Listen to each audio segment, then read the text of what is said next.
Here are the top stories for today, March 2nd, 2021. It's sleeves up for local government units as their frontliners take their turn on the second day of the government's COVID-19 vaccination program. Following the rollout of the COVID-19 vaccines in Metro Manila, the provinces of Cebu and Davao are also gearing up for their vaccination drive.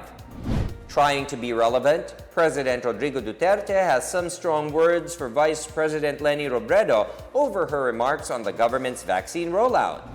And now showing again, movie theaters will reopen to the public in GCQ areas starting the 5th of March.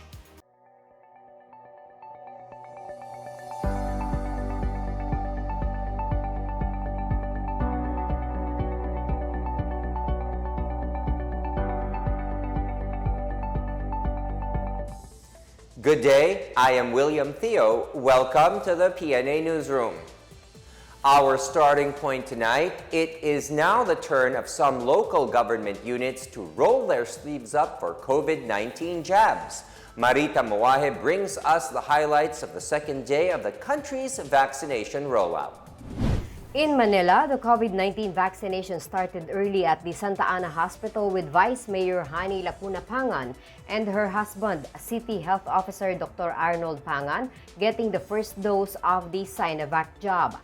Manila Mayor Isko Moreno said he wants to be inoculated as well, but the IATF order says that medical practitioners should be prioritized before everyone else, including government officials.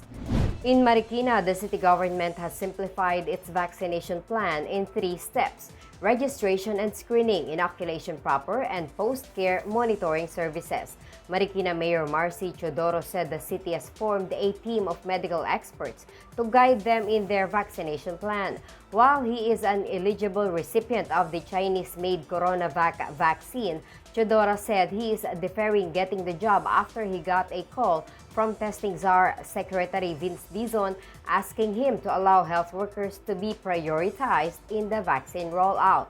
Some doctors from the Amang Rodriguez Memorial Medical Center get their CoronaVac shots during the symbolic vaccination at the Marikina Sports Complex on Tuesday.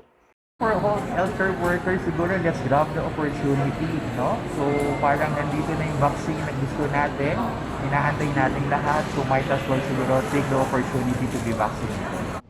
So far, okay naman. Wala naman ako nararamdamang kakaiba. Magpapakuna po tayo lahat. Again, I'm inviting everyone kung magpa-vaccinate na po tayo. Dahil makakatulong po ito para hindi po tayo magkaroon ng grabing sakit ng COVID. A light at the end of the tunnel. This was how Pasig City Mayor Vico Soto described the rollout of the city's vaccination drive at the Pasig City General Hospital. Dr. Neri Sabare was the first to get vaccinated at the hospital that has an allocation of 600 CoronaVac doses. Lahat ko na pong bakuna. Lahat ko na po yung pag-asa natin. So, ito po ay personal choice ko. Wala pong pilitang nangyari nito. Personal choice, bakit po dun sa mga napag-aralan po yung pagdating sa bakuna. In Pasay City, some 300 doses of CoronaVac have been allocated to the Pasay City General Hospital. DILG Undersecretary Jonathan Malaya, who got his first shot of CoronaVac at the Pasay City General Hospital, says the national government will provide additional 5,000 doses of COVID-19 vaccines to the hospital to inoculate more medical frontliners. Malaya says the COVID-19 vaccination rollout is the biggest public health campaign in the country. He said they are conducting a series of town hall meetings alongside LGUs nationwide to address the confidence of the public over vaccine efficacy. Meanwhile, Pasay City Mayor Emmy Calixto Rubiano thanked the government and urged her constituents to partake in the implementation of the nationwide vaccination program. Pasay City General Hospital targets to inoculate at least 100 healthcare workers. Meanwhile, Health Undersecretary Leopoldo Vega and Taguig Mayor Lino Cayetano witnessed the vaccination of health workers at the Taguig Lakeshore Complex. Dr. Pascual Patawi, who was among the first frontliners who got inoculated, even gave a fist bump to Cayetano after getting his first dose. About 500,000 of the 600,000 doses of CoronaVac jabs donated by China were allotted to medical frontliners in the country.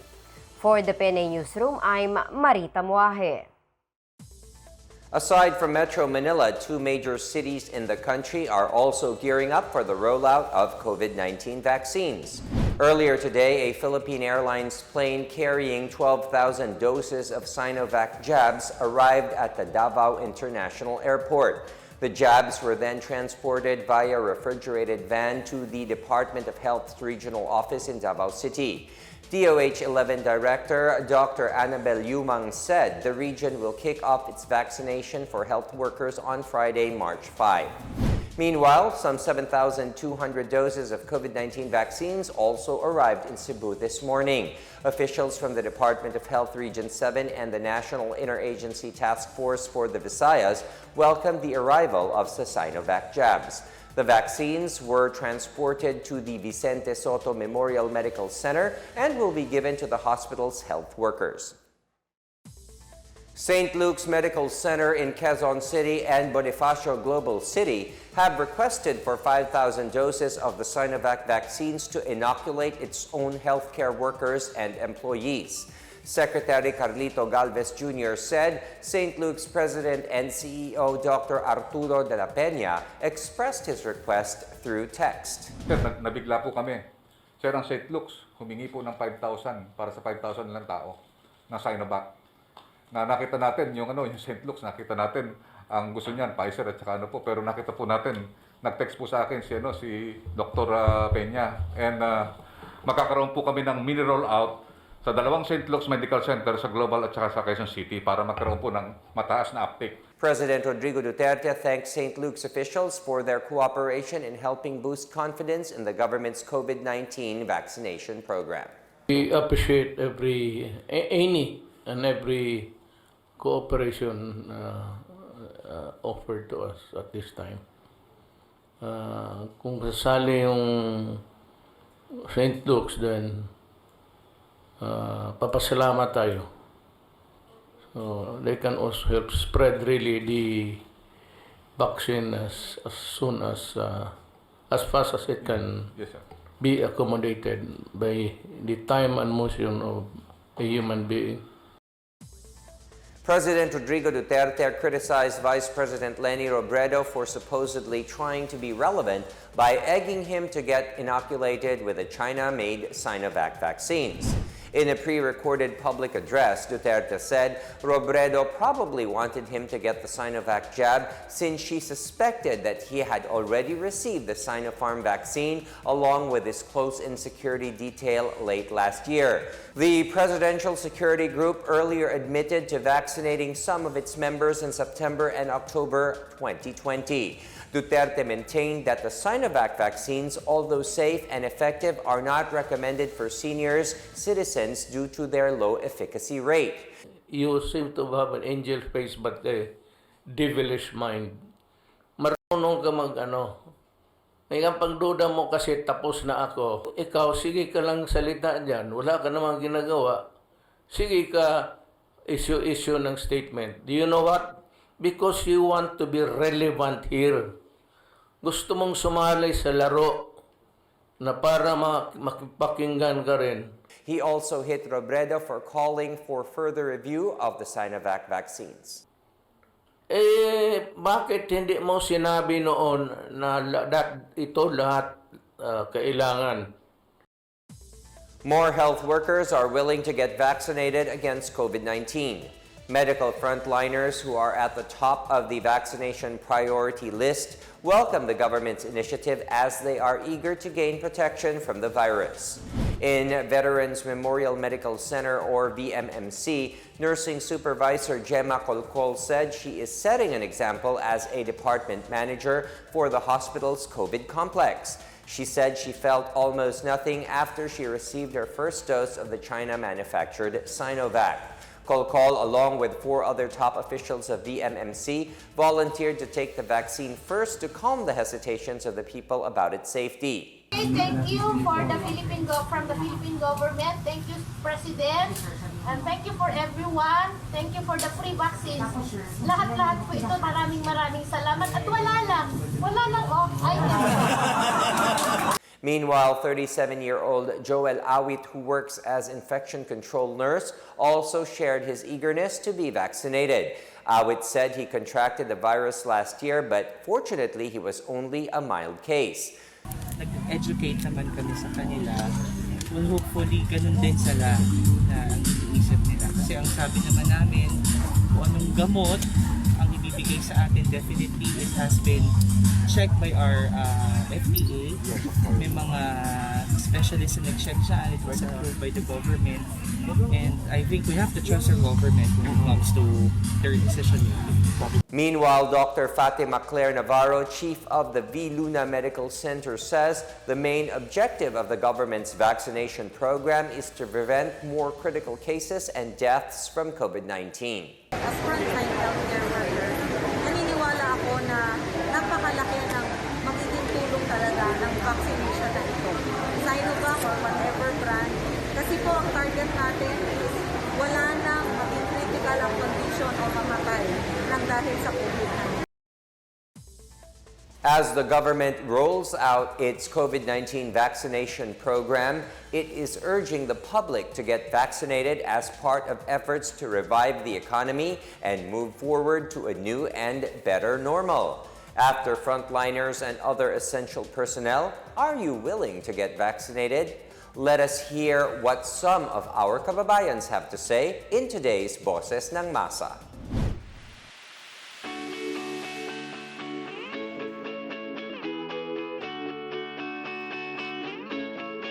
Okay po sana kung, kasi based on research naman, di ba 50% pa lang yung sa SINOVAC. Sana mas okay kung yung i-provide nila sa tao yung based on research, yung mas mataas yung percentage. Since may budget naman, bakit hindi yung mas mataas na percentage yung ibigay sa tao? Hindi po kasi may hika po ako eh. Mahirap magsapalaran sa, hindi ko na rin po pinagkakatiwalaan pagdating po sa China. Kasi sa mga nangyayari po sa atin ngayon. Yung ibibigay sa talon libre, why not? Diba? Para sa akin okay lang. Siguro po hintayin ko po muna yung iba na magpaturok po. Kasi po hindi ko rin po sigurado yung, kasi 50.4% yung efficacy rate nun eh. Hindi katulad ng mga Pfizer na 90%. Kaya hindi ko rin po sigurado kung, sa tingin ko po ako po hindi po. Still to come, a palace official is hopeful of economic recovery as the government rolls out its COVID-19 vaccination drive. And better infrastructure towards economic growth, the DPWH is hiring more engineers for the Build, Build, Build program. More on these when the PNA Newsroom continues.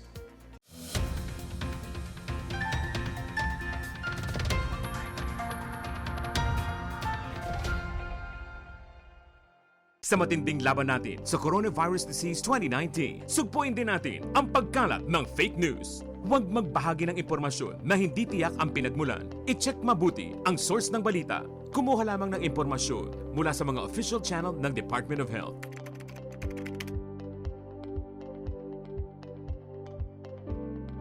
Huwag magpadala sa maling balita, basta't sama-sama at laging handa. Kaya natin to. Isang paalala mula sa DOH, PCOO, KBP at ng himpilang ito. Pangalagaan ng sarili laban sa Coronavirus Disease 2019. Hanggat maaari, umiwas sa mataong lugar. Iwasang hawakan ang ilong at bibig, maging malinis sa katawan at ugaliin ang wastong paghuhugas ng kamay. Takpan ang ilong at bibig kung uubo o babahing. Umiwas sa mga taong nagpapakita ng sintomas ng coronavirus disease gaya ng lagnat, ubo at sipon. Magsuot ng face mask kung kinakailangan. Basta't sama-sama at laging handa. Kaya natin to. Isang paalala mula sa DOH, PCOO, KBP at ng himpilang ito.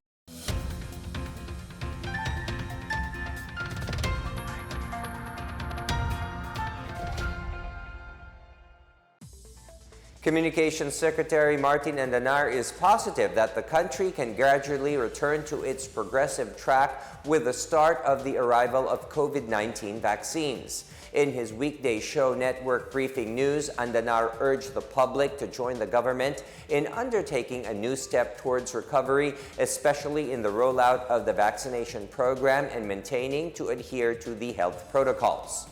Sa pagdating ng mga bakuna, natatanaw na po natin ang katapusan ng pandemya at ang pagpapahirap po nito sa atin, mga Pilipino. Lalong mas malaga na magkaisa tayo sa pagpapatupad ng mga health protocols at sana pati sa pagpapabakuna. Hindi po obra ang pagbabakuna kung kaunti lang po ang magpapaturok. Kaya hinikayat ko po ang mga agam-agam o mga may agam-agam o hesitation na magsaliksik at magtanong sa nakakaalam upang maliwanagan.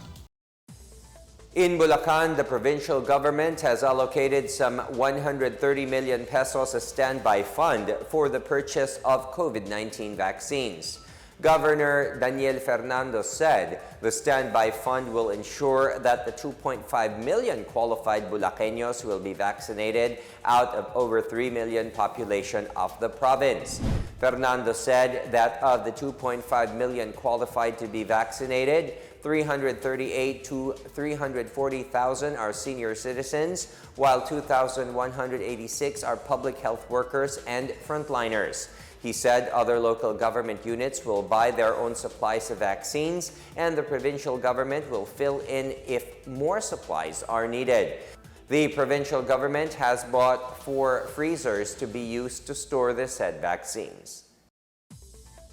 The Department of Public Works and Highways has hired over 1,000 engineers under the Build program of President Rodrigo Duterte amid the COVID-19 pandemic. DPWH Secretary Mark Villar said 1,013 engineer positions coterminous with the BBB program were filled up nationwide. Those hired were additional workforce in the DPWH National Capital Region and its 9 district engineering offices. Also regularized are 253 individuals previously hired under contract of service in the central office, including engineers, administrative aides, assistants and officers, heavy equipment operators, and draftsmen. BBB programs include the building of roads, bridges, and other public infrastructure to spur economic development. In AGUSAN del Norte, infighting drove 7 members of the Communist New People's Army to surrender over the weekend. 4 of the 7 surrenderers were NPA regulars and 3 were members of the rebel movement's Militia ng Bayan. They yielded several firearms, ammunition, and bomb-making materials. Lieutenant Colonel Julio Cesar Paulo, commander of the Army's 23rd Infantry Battalion, said the surrenderers told them they are no longer secured within the movement because of infighting, inequality in the group, and factions. They also noted that NPA leaders cannot defend their members, especially during armed encounters. Paulo said the 7 surrenderers would be enrolled in the government's Enhanced Comprehensive Local Integration Program, or ECLIP. In continued efforts to rebuild the war-torn Marawi, over 100 internally displaced families from the city are set to receive awards for housing units built with the help of government and foreign partners. KYRGYZ filed this story. 109 internally displaced families received certificates of conditional award for permanent houses from the United Nations Human Settlements Program, or UN Habitat, during the first batch of the inauguration of Marawi Resettlement Site and permanent houses at Phase 1, now called Hadia Village, in Barangay Dulay West, Marawi City. The houses were built by the UN Habitat under the Rebuilding Marawi through a community-driven shelter and livelihood project with a $10 million funding from the government of Japan. These houses are located on a 1.8-hectare land area provided by the Social Housing Finance Corporation, or SHFC, the project partner for land acquisition, site development, and community facility. The UN Habitat shared that the permanent shelters are specially built incorporating Maranao culture. The Department of Human Settlements and Urban Development, or DSUD Secretary, and Task Force Bangon Marawi, or TFBM Chairperson Eduardo Del Rosario, who also spearheaded the event, added that said activity symbolized the government's commitment in helping IDPs recover, in partnership with the UN Habitat, SHFC, and TFBM. Meanwhile, IDPs expressed their sincerest gratitude to the government, partnered NGOs, and Japan government for the unceasing support for their recovery. Ang regalo po na ito ay taos puso naming tinatanggap at pinapangako po namin at makakaasa kayo na ito ay aalagaan, papagandahin, palalaguin at higit sa lahat ay ipapamana namin sa aming mga anak. For PNA Newsroom, KYRGYZ of the Philippine Information Agency, Iligan City Information Center. In our business news, the Department of Trade and Industry has allowed movie houses in areas under general community quarantine to reopen starting March 5.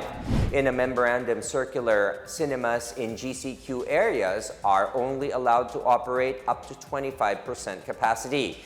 However, moviegoers are prohibited to eat and drink while face masks shall be worn at all times. A 1-meter physical distance on all sides is also required. On the other hand, cinemas in modified GCQ areas are allowed to operate at 50% capacity. The MC also allows the operation of libraries, archives, museums, and cultural centers at 50% in GCQ areas and 75% in MGCQ areas. The same capacity will also be implemented for game arcades, parks, theme parks, natural sites, and historical landmarks. The meetings, incentives, conferences, and exhibitions or MICE industry is also allowed to reopen starting this Friday.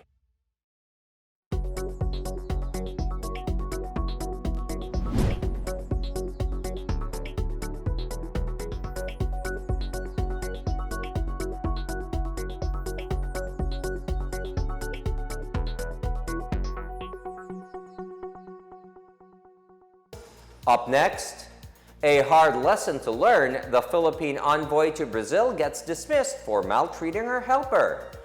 At least 18 protesters have been killed as political unrest continues in Myanmar. The PNA Newsroom returns after these reminders.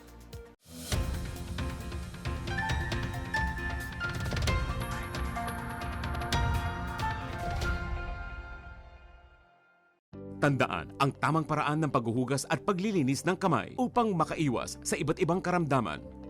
Basain ng tubig ang mga kamay at sabunin. Unang sabunin ang mga palad at ang likod ng mga kamay. Kuskusin na maigi ang pagitan ng mga daliri at maging ang mga kuko. Isunod ang pagitan ng mga hinlalaki at kuskusin ng paikot ang mga dulo ng mga daliri sa magkabilang palad. Banlawang mabuti ang mga kamay sa malinis na tubig at patuyuin ang mga kamay gamit ang single-use towel o air dryer. Basta't sama-sama at laging handa, kaya natin to! Isang paalala mula sa DOH, PCOO, KBP at ng himpilang ito. Alamin ang mga dapat gawin sa lugar ng trabaho laban sa Coronavirus Disease 2019. Ang mga kumpanya ay dapat magbigay ng face mask sa kanilang mga empleyado. Bukod dito, magbigay kaalaman din patungkol sa COVID-19. Siguraduhin malinis ang kapaligiran. Maglagay ng sabon at hand sanitizer sa mga palikuran. Siguraduhin ligtas at nalutong maigi ang mga pagkain sa kantina. Obserbahan ang kalusugan ng mga empleyado at katrabaho. Kung sakali man na mayroon silang sintomas ng coronavirus disease, gaya ng lagnat, ubot-sipon at hirap sa paghinga, ay agad ipasuri sa doktor. Basta't sama-sama at laging handa, kaya natin to! Isang paalala mula sa DOH, PCOO, KBP at ng himpilang ito.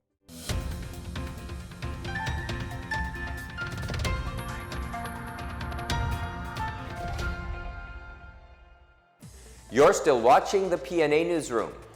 Former Philippine ambassador to Brazil, Marichu Mauro, who was caught on video maltreating her household helper, has been dismissed from service.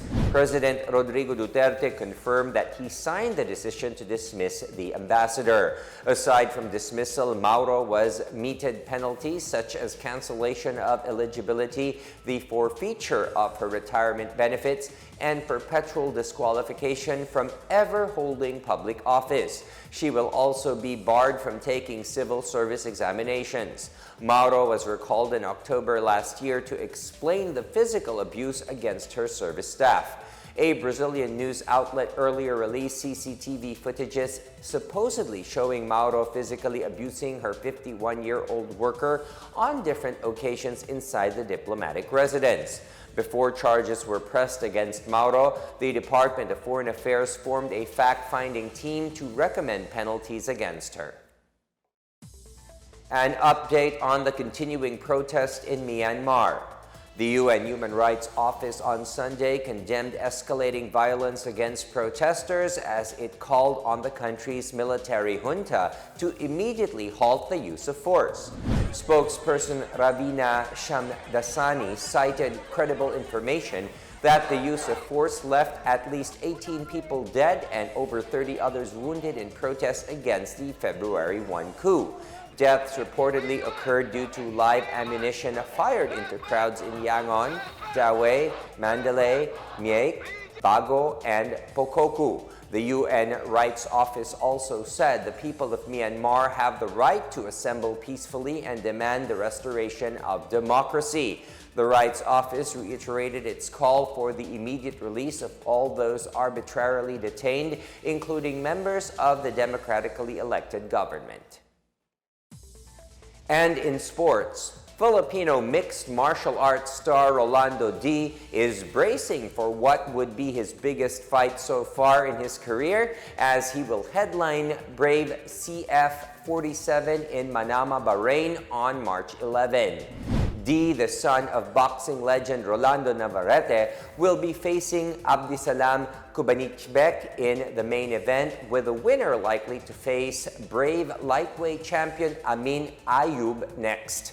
Since joining Brave in 2019, Kubanichbek had been making a statement after another, knocking out João Paulo Rodriguez and Vagif Askarov in his first two forays before submitting Jahongir said Jamolov last January. Kubanichbek has won his last 9 fights overall. D said Kubanichbek is ranked 4th among the top fighters within former Soviet Union. However, he believes his opponent is beatable. Ahead of his battle, D said he will leave for Manama next Sunday, even as he wraps up his training camp this week. In other news, the Department of Tourism, or DOT, opened on Monday the application for the World Travel and Tourism Council Safe Travel Stamp. Last January, the DOT issued the stamp to 2 staycation hotels, the Joy Nostalgia Hotel and Suites Manila and the Grand Hyatt Manila. The Safe Travel Stamp is the world's first safety and hygiene stamp to recognize businesses that have adopted global health standardized protocols. DOT Secretary Bernadette Romulo Puyat wants local establishments to avail of the stamp to be globally recognized as a fun and safe travels facility and destination.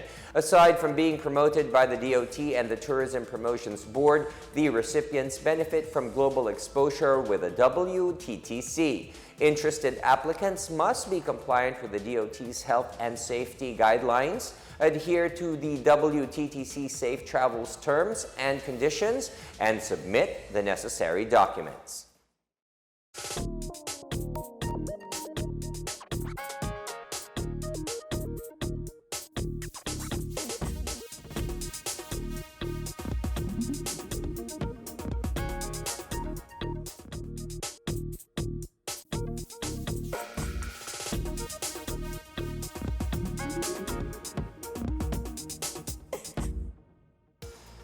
Here's another look at today's biggest stories.